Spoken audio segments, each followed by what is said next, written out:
Hey everyone, welcome back to the show. It's John Clark. I'm a licensed therapist, group practice owner, and a business coach at Private Practice Workshop.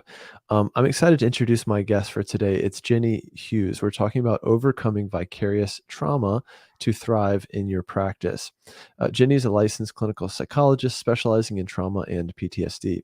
She's the founder of the Brave Trauma Therapist Collective. She helps trauma therapists go from feeling drained and demoralized to energized and empowered. Members of Brave work with Jenny to become more aware of how to identify and overcome vicarious trauma to help them thrive in their professional and personal lives. Jenny, thanks for being here. What else should folks know about you in terms of who you are and how you got here? And then let's get into the topic. Well, professionally, so like you said, I work with trauma. I've been working with trauma for really my whole career. I used to work with kids and families, like really itty bitty kids too. Now I primarily work with adults, and I started my online private practice in 2019. So I was pre-COVID with that.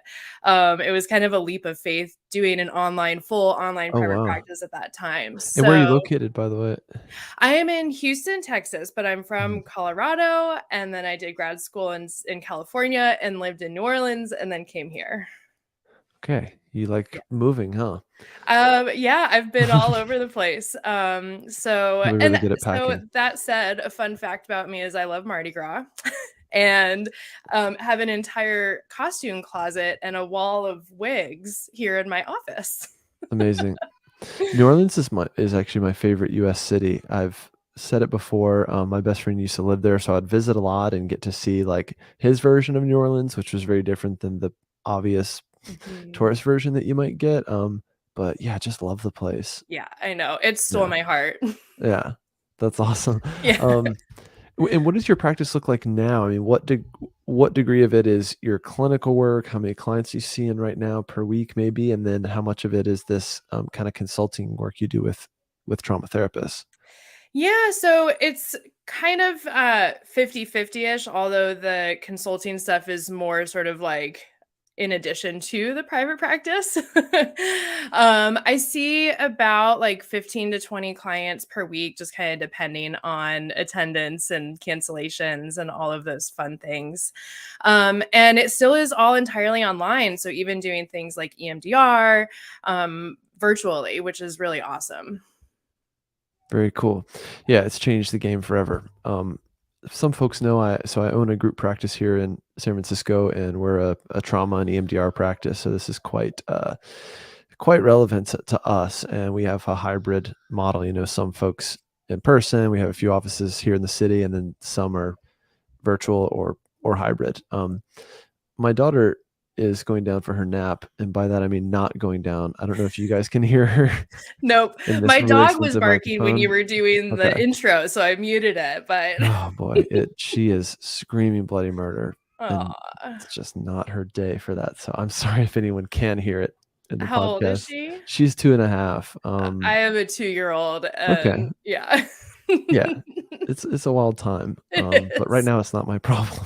No, it's not. Um, so let's just get into the topic. So, and for folks here live, please ask your questions here for Jenny in the chat, and we'll bring them up one by one, or just as they feel relevant. But when we're talking about overcoming vicarious trauma, um, to thrive in your practice and how it affects your private practice, what should we know? So, the biggest thing that I want people to be aware of is the sneaky ways that vicarious trauma will start to affect us. Um, when it comes to our practice, that can start to show up in terms of like avoiding answering emails and voicemails. Um, Also, in subtle ways, like trying to avoid certain kinds of clients or just being transparent myself, those kind of days when you're like, oh, I really hope there's a bunch of cancellations or even no Yeah. shows, right? Yeah. Because you're just so drained. And VT can sneak up on you. You can feel like you're doing great, and then all of a sudden you're just like done. Yeah. I actually think that dread is one of the first things to notice, and I've noticed it in myself at times, not lately, thank goodness, but sitting there and looking at your calendar for the next day or even just the day ahead and how you feel and that sense of dread or fatigue, or even sitting in session and Yep. thinking, I don't care right now. And that's Yep. horrible. And I feel bad about not caring, and I feel guilty, and I shouldn't tell anyone, or whatever it is, right? The thoughts you have around being burned out or, you know, traumatized. And that's a huge piece is that we feel like we can't tell anyone, that if we tell people that we are feeling this way, then we're going to get judged, that we're not good enough, we're not cut out to do this work. And this isn't just for trauma therapists. Like any kind of therapist is working with people in some of their most difficult moments in life, and we're empathic, so we're going to soak up that stress. And so we're Yeah. all at risk for vicarious trauma, which can then turn into burnout, where we maybe leave the field because we feel like it's our only way to save ourselves. Yeah.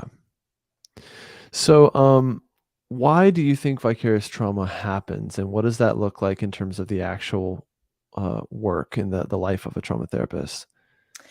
Well, like I was saying, it happens because we're empathic people. So VT, I talk about it like it's just an inevitable occupational hazard.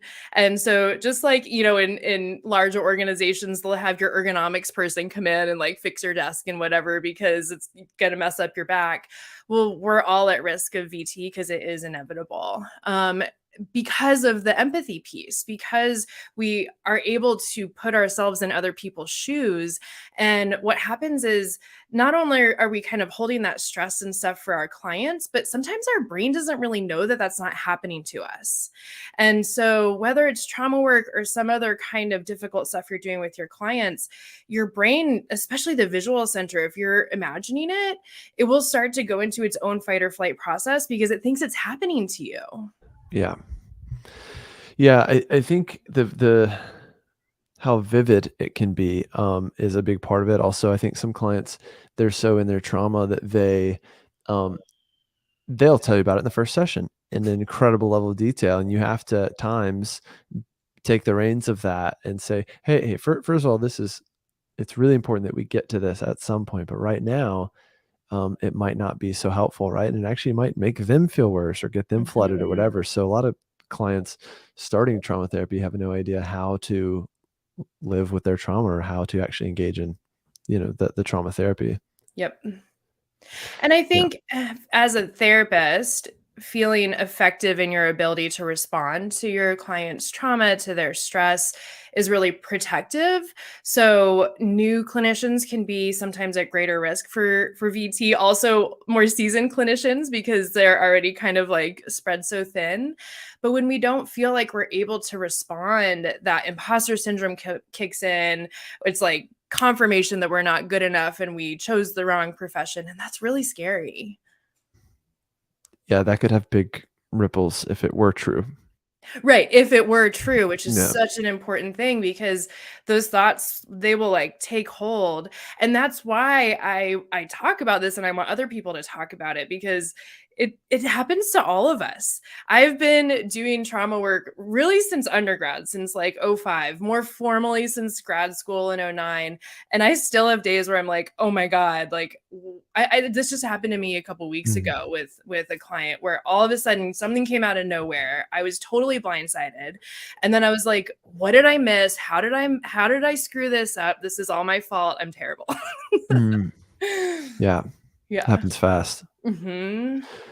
Well, one thing that I love about EMDR is that the it has that protective element for the clinician, and that I don't need to hear every excruciating detail of your trauma in order to help you with it. You just need to Mhm. hold it in your mind, and we start the processing or the bilateral stimulation. And I think there's a lot to be said for that. In fact, being able to do EMDR across languages, or if we don't speak the same language, I think is incredible and provides a great layer there of protection for the therapist. Mhm. Yeah, to not be sitting at home, filled with all these details of the horrific things that people do to one another, and that you know Mhm. the horrible things that happen in the world. And those are other ways that VT will show up in our personal life. So for me, one time that VT was really bad was I had started working at a level 1 trauma center and in New Orleans. And so see like Wow. everyone who's shot, all of the car accidents, Mm. right?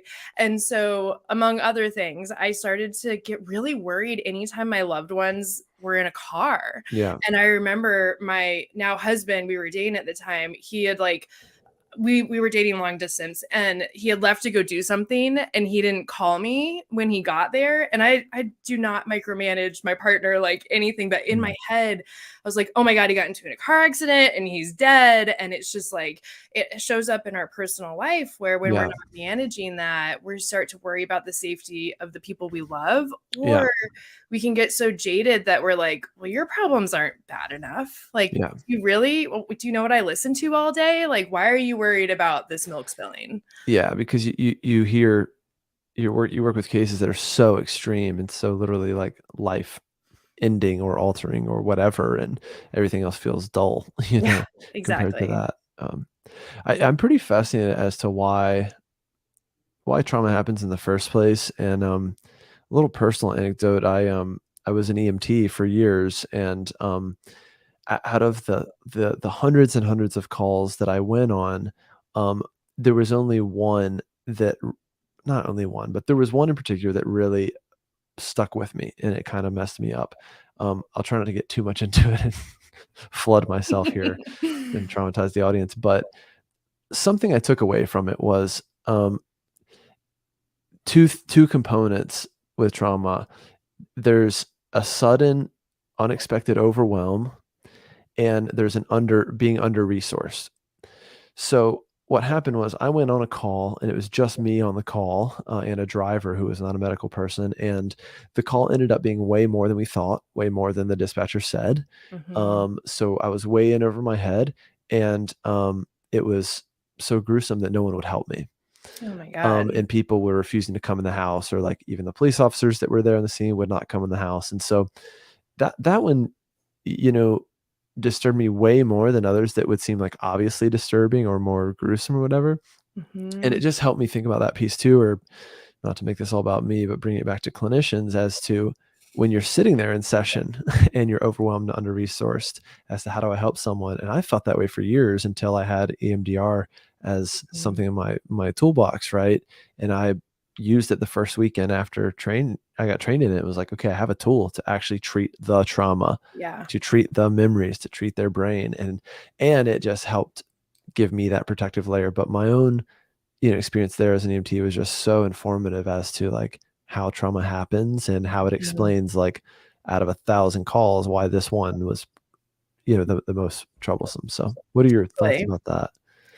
Well, and, in terms of the resourcing, so you were, like, totally left all alone. No one would even help you when you're asking for help. And so when we think about that for therapists, we gotta figure out what are our external resources too. So Mhm. not just the training, we've talked about how important that is, but in our own colleagues, because I mean, just as a therapist in general, not everyone signs up for that work. Not even all therapists sign up Yeah. to do trauma work. And so I think it's important to know who are the people in our corner that we can talk to about this, that they're not going to be like balk and be like, "Ooh, I don't want to hear about that case," or "I don't Right. want to hear about what it was like to work with that person," so that we know that we have our, crew of resources there to be able to talk about this stuff when it's so sensitive, when obviously there's confidentiality, but also it's such a unique an intense experience, and intense experiences deserve to be shared and narrated in Mhm. safe and supported places and ways. Yeah. The isolation is another big piece of it too. And I did some research on, EMS and first responder culture, and the number one coping mechanism is basically deflecting and using humor, Mhm. minimizing it through humor, this kind of toxic, uh, you know, um, culture around just like being tough and like making sadistic jokes about it. And that was pretty true. And so it meant like, even just functionally, calls are back to back and you didn't have time to talk about it, Mm-mm. and process what you went through, and then it catches up to you. Yeah. And Yeah, then we see that in therapy too. We have back-to-back clients all day, yeah, especially when you're not able to have control over it through your own business. yeah, You have back-to-back clients all day. Maybe you like pass your colleague as you're walking each other's clients to yeah, and from session. Meetings are terrible. They're yeah, not safe. They're not a place where we can talk about yeah, stuff. And we're kind of all alone, even when we're yeah. surrounded by others. Let's get more into that. It's interesting because we dip into the clinical stuff on this show sometimes. The show is really about business and the business of private practice of therapy. But someday I'll just start a separate podcast for the clinical piece because it's so great. But like more practically, what does it look like for a clinician, a trauma therapist, to be building and designing their practice, their schedule, their time off? Like, what does it look like to build a practice the right way as a trauma therapist based on how you help therapists in your program? So the first thing, and I know that you talk about this, is um, being aware of all the ways that the imposter syndrome is going to come in and say, like, I can't charge what I'm worth. I can't build a schedule that's going to support my life. I can't take time off, because yes, you can. And being aware of scarcity mindset, because that is such a huge threat to us, and it'll make us take on any client that contacts us, which is going to start to recreate a lot of the things that happen in agencies that we're trying to get away from when we're starting our own business. Mm-hmm. So doing a lot of mindset work around that, especially with people like yourself. But from there, I think it is then giving yourself that permission to niche down, to know these are the specific kinds of clients, even within trauma, that I like Yeah. to work with. Really Yeah. make sure that you learn how to write copy and to market to speak to those people so that Yes. they are seeking you out. Yeah. And then having just really clear boundaries. I mean, first and foremost for yourself, because those are going to ring through with your clients. And so decide on Yeah. what your schedule is and stick to it. If you're not wanting to do evenings anymore, don't offer an evening slot. Yeah. If a client says they don't fit in your schedule, either they'll figure it out or they can go find another clinician who can be really helpful to them. Nice. So I think those are huge things business wise and to protect you from vicarious trauma. I think that's great. I think the niche part is something to dig into even more because um, I I think going back to feeling resourced, or like I can help a person, or in my case as an EMT, that I have the tools I need to help this person right now. That's part of how I end up not being traumatized and bearing witness to the suffering and not being able to do anything about it. Right. That's just a Mhm. horrible feeling. And it's really tough on the brain. And so thinking about like, where are my gifts as a therapist, as a trauma therapist, and niching down even further there. And if you do EMDR, who do you do EMDR for? And even Mhm. thinking about when you look at your calendar right now, and therapists right now could do this, um, which clients do you get really excited about and feel like I've got a good handle in this case? I know where it's going. We've got rapport. It's a good fit for me. I'm capable, right, of helping them with these issues. Because even I think just glancing at your schedule can give you a lot of that data that you can then take and make business decisions on. Yep.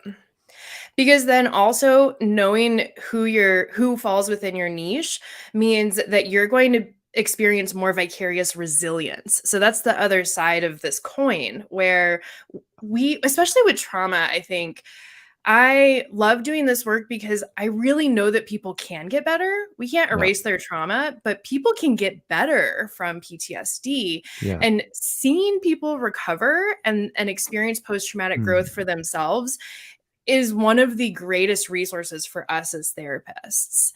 And so working with the right kind of clients is going to fill your cup in ways that you can't even describe to other people. totally.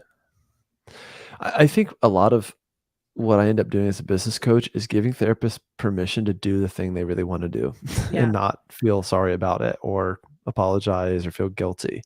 right? Whether it's the schedule they want to work or the fee, which we can talk about that too, in terms of how valued you feel for, you know, giving your lifeblood to, you know, uh, the Mhm. life of a therapist and doing this work that is incredibly challenging and rewarding, but also has Mhm. some occupational hazards that are not um, equal to other professions. So Mhm.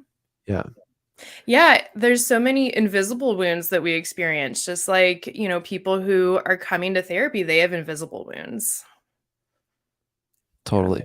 Yeah. What else are we missing here? And again, for folks here live, if you want to ask questions here for Jenny, please feel free to do so. But what else are we missing? And again, like inside your program, what specifically do you kind of help therapists with, or any just things that therapists listening right now could implement right away? So, one other thing that I haven't talked about yet, especially when starting a practice or for folks who are in private practice, is making sure that you have a good group of people you can consult with. So, Yeah. whether that's a formal consultation group or just individual, I know I've kind of talked about that, but like more specifically, making sure that's built into your schedule. And that's something that in Brave we do as well, where we are really creating a space that's focused for trauma therapists. Um, I did that intentionally because, a lot of people, like I said, don't sign up to be a trauma therapist, and Hmm. that's awesome. Please don't do that if you don't want to. And we can create spaces where we can feel safe to talk about our work, because we are our greatest resource. And Yeah. so if we don't have that built into our schedule, if we don't schedule those appointments with ourselves, then we're not going to be meeting that need. Yeah. That's great. I think, self-care is an interesting phrase Mhm. that's lost its meaning over the past few years. And some therapists think it just means do more yoga or whatever it is. I think a a degree of it is how we think about the work and the responsibility we take for our clients' lives and for their outcomes. You know, this guy, Terry Real, like the relational therapist, he had this saying of therapists need to practice a spiritual detachment from clients' outcomes. And it's not to say we don't care or not Yeah. invested in their outcome and them getting better with some of our help, but we're just one part of it. But if he does a lot of couples work and going into couples work. And if you have a real attachment to them, like staying together or not, or whatever, Mhm. then you're going to take that home and either feel like a really good therapist or a really horrible therapist. Right. And that has a lot to do with our burnout and our longevity in this career and stuff like that. So I think, I don't know, there's a spiritual piece there too of just, it's already a great gift to just bear witness to someone's suffering and their trauma. And we help them as much as we can with what we can do in private practice.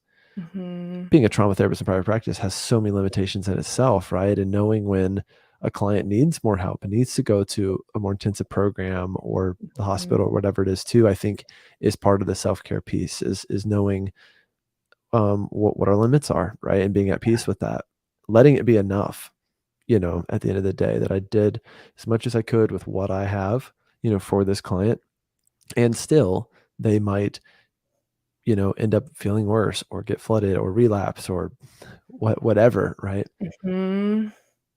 Yeah, I think that's so wise. And one thing I find myself saying to clients is one of the benefits of them talking to me about stuff is I don't have a horse in the race of their life. I don't really Right. care. Like their outcomes don't really affect me, but they do internally. Like we're humans and Yeah. we care about how our clients do, and we Yeah. do feel like that is a reflection on ourselves, and having that reminder of that spiritual detachment I think is really powerful. Yeah. So, and I too, it's funny, I actually have a challenge coming up about self-care, but I hate the term self-care. And I'm like, been trying to crowdsource this. So maybe your audience can help me. Like, what else can we call it? Because Yeah. when you say Right. self-care, even me, I'm like, oh, like that's so, I hate it. And so let's come up with a new term. Totally. Yeah. I'll have to brainstorm that a little bit, but it's just an ongoing part of the work. I just think a lot of it Mhm. is internal. Certainly things like, going and doing the yoga and getting sleep or whatever. Those are the kind of Right. obvious things that sometimes are just not enough, right? In terms of how we internalize the work and our effectiveness and even our value, right? Or even going back to like Mhm. fees, for instance. I think that has an effect on burnout, longevity, and Yeah. this, yeah, everything. Um, yeah, I think we also don't give ourselves credit for things that really are self-care. Like I woke up and brushed my teeth today and like, I ate lunch or I didn't eat lunch in front of my computer. Like those are all acts of self-care yeah, that don't fall into that pretty category of like chocolate and bubble baths. yeah, And yet those are the foundational pieces of self-care that actually get us going every day. yeah, absolutely. And then J there's the Go narratives that ahead. we Yeah. tell ourselves about the work too, of kind of like as you're getting ready, noticing whether you're dreading the day or if you're Mm. feeling like I can turn on my prefrontal cortex and go into problem solving mode and be prepared for today. The things we tell ourselves during session, I'm not Mhm. good enough, I can't help this person, or this may be new to me, but I have the skills to respond to them. Yeah. And then the narratives that we have after these intense experiences with our clients that we can then actually share with other professionals, like we've been talking about, of like, this was a super intense session and I really need to talk about it so that I can have a beginning, middle, and end for my brain and it can know that it's done. Yeah. Yeah, I think even like, having rituals at the beginning or end of the day or, um, my friend Kelly Higdon will light a candle and then blow it out. Nice little ritual, changing your clothes, taking a walk around the block, Yep. shutting down your computer, not having email on your phone, things like that to kind of Mhm. create some separation and a signal for the brain. I also think working from home, this whole work from home piece is very interesting, and there's not enough that we know about it. Whether you're just working from home and you're like a working in tech or you're a therapist, and what kind of residue, emotional residue happens in your home Mhm. or your office. I'm at home right now. I think there's a lot to be said about that piece, that there's a lot of us enjoy the flexibility and the convenience of that, but I think in a perfect world, and the way I like to do my clinical work is to keep it at the office and even do my virtual sessions at the office. And yeah, it's Mhm. a drive, it's extra expense, et cetera, but I just think that physical kind of container for it is really important for me and the clients. I agree. I work from home too, and I love it in so many ways with the convenience. And I have had to create those rituals to make sure I have separation. So for me, one of them is a walk after work with my dog. So Yeah. that's sort of like my commute. Another thing I'm working on, it's sort of a long project, is creating a she shed in our backyard that is going to be my office one day whenever we Cool. can finish it. So it'll still be here. It'll still meet those needs of being of like the convenience and stuff, Totally. but it'll be separate from my house. Yeah. Amazing. Um, a couple things. Jeff said, I'm spitballing here, self-care, personal maintenance. Yeah, I mean, hey, it's a fresh start, you know. Mhm. Yeah. It's the fresh start of saying personal maintenance. We could try it. Abby says, are there any tips to prepare for working with trauma clients for the first time? For example, I'm a student who'll be starting my first placement in a few months with limited clinical experience.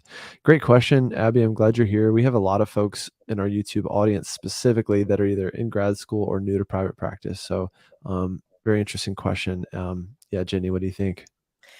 The first thing that comes to mind is to, if you haven't already chosen your placement or if that hasn't been decided, look for the supervisor first. So look for a supervisor who is trained in trauma and who you feel like you click with if you're able to interview with them, because they're going to be your guide. If you are just getting started out in clinical work, you want to have a mentor, you want to have a guide that is going to walk alongside you, that's not going to just walk in front or walk all over you, Mm, but it's going to be right there next to you as you're learning all these skills, and who you're going to feel safe sharing all the fears, all the excitement, all everything.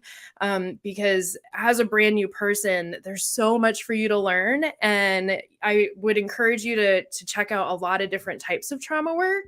But really, it starts with those supervisors. yeah. Yeah, those mentors have a lot to do with it, having really good supervision. Yeah, and I would just make, again, another plug for EMDR, and that I Mhm. worked with trauma for years without really knowing what I was doing with it, and just kind of using talk therapy for trauma, and I think, pretty unhelpful, Mhm. not really uprooting the trauma itself. So whether it's EMDR or brain spotting or ART or whatever, I would say if you plan on doing trauma work and kind of, promoting yourself as a trauma therapist, someone who treats trauma, which not all therapists are, Mhm. um, then I think get something like that under your tool belt, so you have a way to actually treat the traumatic memories and treat the brain. Yep. That has made a world of difference for me and for our therapists at the practice. So yeah, Yeah, I totally good agree. question.